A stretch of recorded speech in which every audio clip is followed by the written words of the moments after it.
Find there's an enormous number of great new features found in CS5, and these are just a few of my favorites. Let's get started. Here, with one of my favorites is painting. There's a new painting engine here in Photoshop CS5. If I click here on my paintbrush and select the mixer brush, you're going to see some amazing things happen.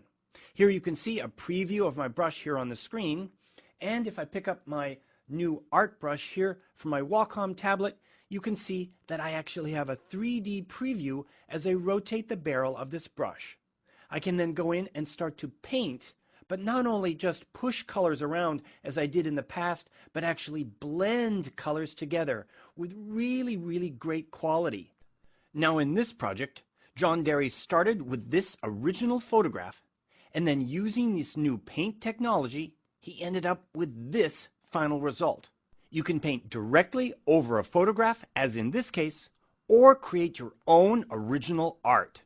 Okay, moving forward, my next favorite feature has to be Puppet Warp, right here.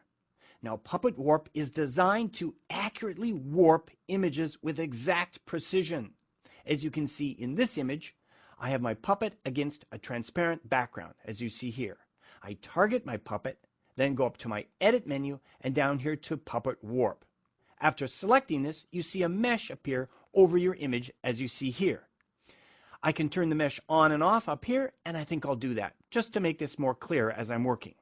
Then I can go in and lay in control points or pins into my mannequin or puppet in this case to lock areas down or make those areas that I can control with accuracy.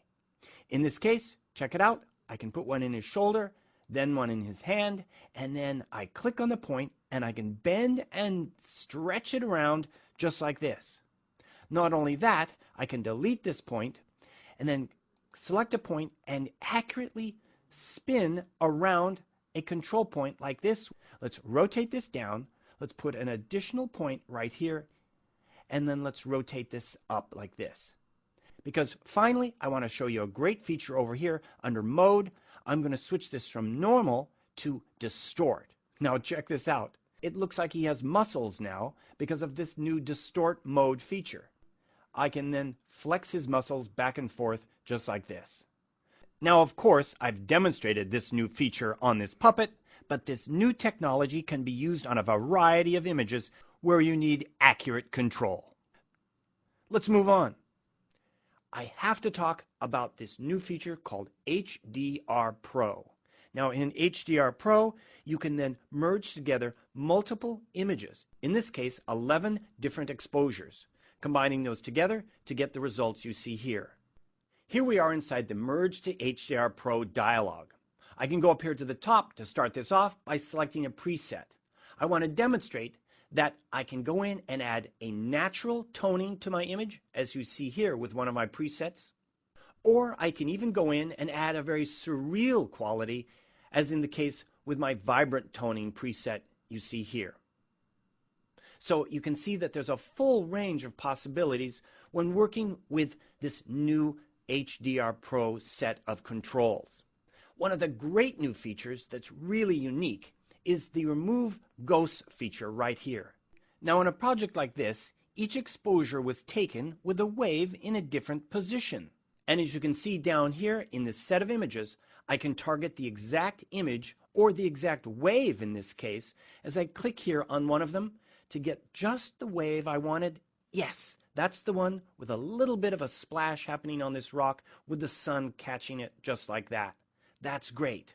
So that's the new Remove Ghost feature, which then isolates a single frame as the master frame within your HDR image. That's an incredible feature. Okay, moving on, let's go to my next great feature. And that has to be the ability to make a really accurate mask and make it really easily. In this particular case, I want to mask out this horse. So I'm going to load in a quick mask selection that I made earlier, as you see here. And as you can see, it doesn't exactly select all of the horse's mane or of the horse's tail, the fine detail. So I'm going to start with a basic selection. Then I'm going to go over here and select my masking panel right here. Up here, I can then click on this icon to add the mask. And then finally, mask edge right here. That's where the new controls are. Because in these new controls, I can now paint in the areas of transition. What I'm looking at right now is the mask itself, as you see here. But showing you the mask is really going to show you how this works. Closing that down, I'm going to add a little bit of radius, the edge detection here, and I'm going to go in with this brush. This brush will then assign the area of transition. Notice how I just paint over this area where the main is. Wow, check that out. Will that work on the tail? Let's give it a try. So I'm defining the areas of transition with a simple brush, and then the fine details seem to just emerge from nowhere. I can go back in and repair this just as easily, just like that. Let's finish that up. That looks great. And now let's export this mask. So down here, I want to add one more detail, a great new feature called decontaminate colors. You know, the fringe or colors that sometimes contaminate the edge of a selection, those can be removed quickly and easily. And not only that, I can create this into a new layer with that mask. I now click OK. So we'll then calculate all my adjustments, and as you can see here, it's created a new layer. That leaves my original layer alone and untouched. Let's finish this presentation off with one final thing.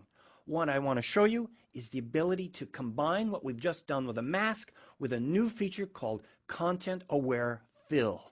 I'm going to load in a new selection of the horse, as you see here. And I'm lassoing the area that I want to fill and make it magically disappear. Check it out. If I target this layer and then I hit my Shift key and my Delete key, it will automatically bring up my fill dialog, as you see here. One of my choices for filling it is Content Aware, right there. Check this out. I'm clicking OK, and magically it will remove the horse from the background. In fact, the fence has been redrawn, the trees have grown, and I've put in new grass. You just have to see that again. Command Z or Control Z to undo and undo. Amazing capabilities for Content Aware Fill. Combine that with the fact that we put this horse against a mask, select our horse with the Move tool, and then we can just move that horse into a new position within our entire photograph. Great, great capabilities. So you've just seen my 5 favorite features found here inside of Photoshop CS5. Give them a try.